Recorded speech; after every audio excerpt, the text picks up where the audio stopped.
Hi there, I'm David from DB Chartered Accountants. In this video we'll consider some of the issues which may determine the accounting date that you need to choose for your business. When you start out in business, you will have to make a decision about what accounting date that you wish to use. In some cases, the nature of the trade will dictate the most appropriate accounting date, but often it can be tax considerations that will be the more persuasive factor. It will depend upon the particular circumstances of your business. Generally, amending your accounting date for a short-term tax advantage can come at the cost of creating a more complex situation and possibly greater confusion thereafter. Thus, whilst there are a number of considerations, not least amongst these is the calculation and payment of tax. The significance of your accounting date is different if your business is incorporated or unincorporated. So let's first look at unincorporated businesses. For an unincorporated business, such as a sole trader or a partnership, for simplicity, most people opt for an accounting date of either the 31st of March or the 5th of April, which is known as Fiscal Accounting. However, choosing a later date, such as the 30th of April, will give you a longer time to file your self-assessment tax returns and a longer time to pay the tax that is due. However, as mentioned earlier, this comes along with more complexity and potential problems with the issue of what is referred to as overlap relief.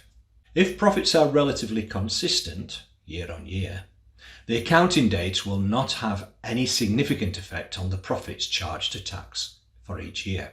However, if you expect profits to rise steadily year by year, an accounting date earlier in the tax year, such as the 30th of April, for instance, could help in the short term, because this will defer the payment of the tax on your profits. For example, if you start, say, on the 1st of April, and instead of having your accounts done for a full year ending on the following 31st of March, you extend the accounting period and make it a 13-month period to the following 30th of April.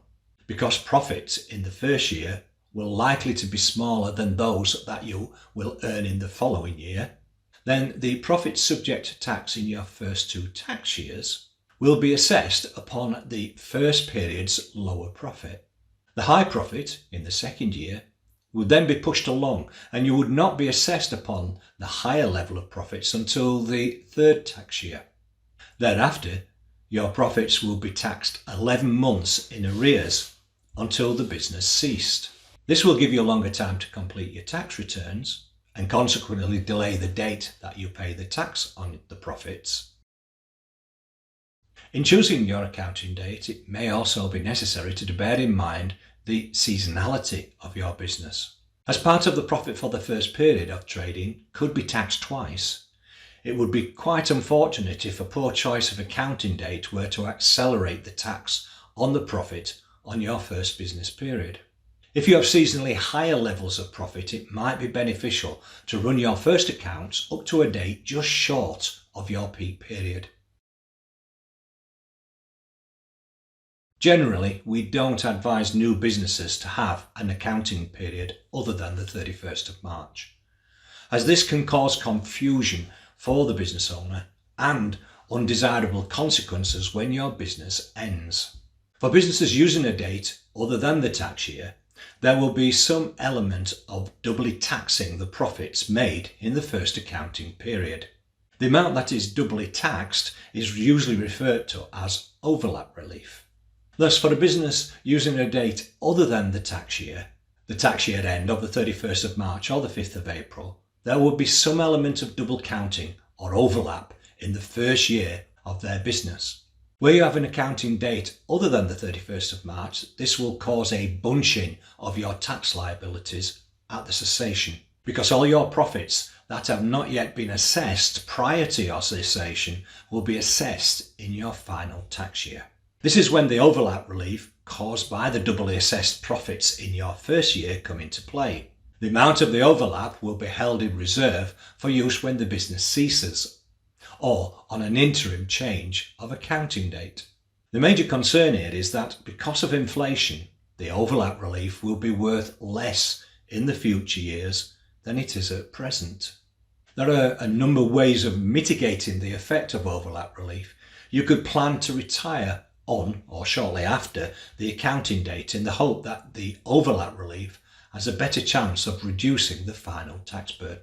If you are aware of the issue, you could build up a reserve of money to meet the potentially larger tax liabilities that will arise on cessation. The problem with this, however, is that there may be many years between the start of your business and the cessation. In this time, the problem associated with overlap relief will more than likely be long forgotten. You could also consider making a pension contribution in your final year to mitigate the impact of the higher profits and the consequently higher tax at cessation. Needless to say, any means of planning to meet this problematic situation needs you first to be aware that such a potential problem exists. For those who are unaware about overlap relief scenario, the final tax bill might be a bit of an unexpected shock. As previously mentioned, we usually suggest that for simplicity, new incorporated businesses choose a year end of the 31st of March. If they do, then their first accounting period will run from the date they start their business up to the following 31st of March, and thereafter each year up to the 31st of March. With this year end, then the bunching problem on retirement is avoided. If you expect to make losses in your early years, an accounting date late in the tax year, such as the 31st of March, will ensure that you get tax relief for those losses as quickly as possible. As ever, it's important not to overlook commercial considerations. For example, your banker might want to see a healthier profit as you can manage, and this desire could conflict with tax planning issues. A solution would be to choose a tax-efficient tax accounting date and keep your bank manager happy with quarterly or 6-monthly accounts.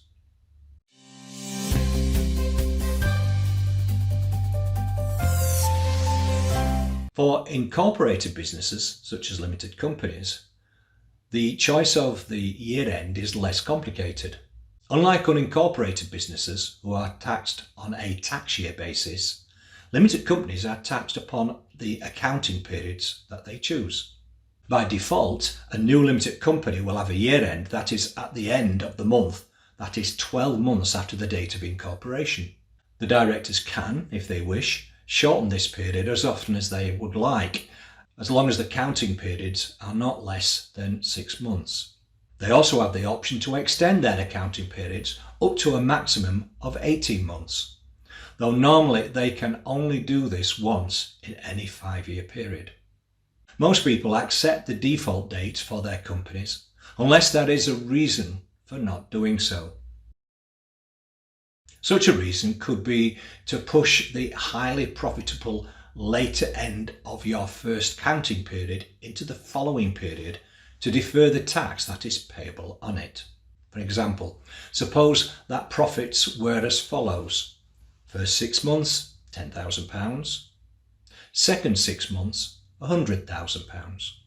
Within a 12-month accounting period, the whole £110,000 will be assessed 9 months after the end of the 12-month period.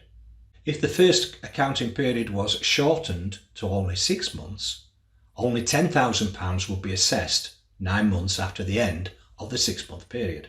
The large profits of £100,000 would then be added to the profits of the following 6 months and would be paid 12 months later than the due date on the first 6 months accounts.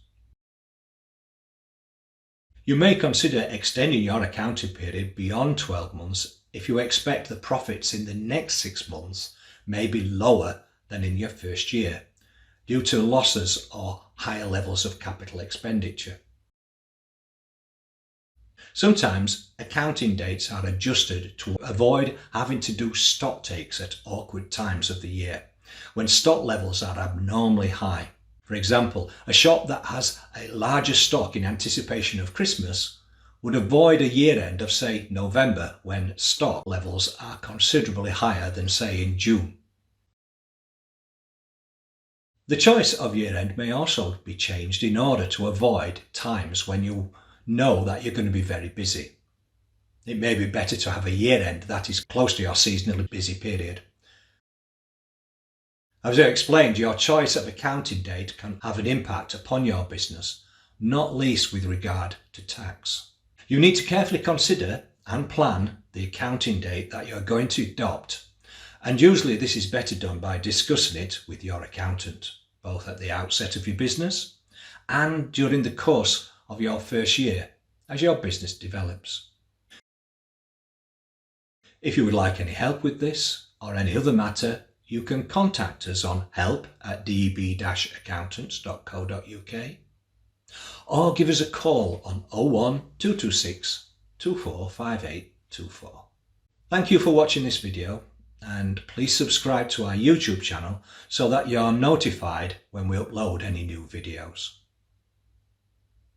Bye for now.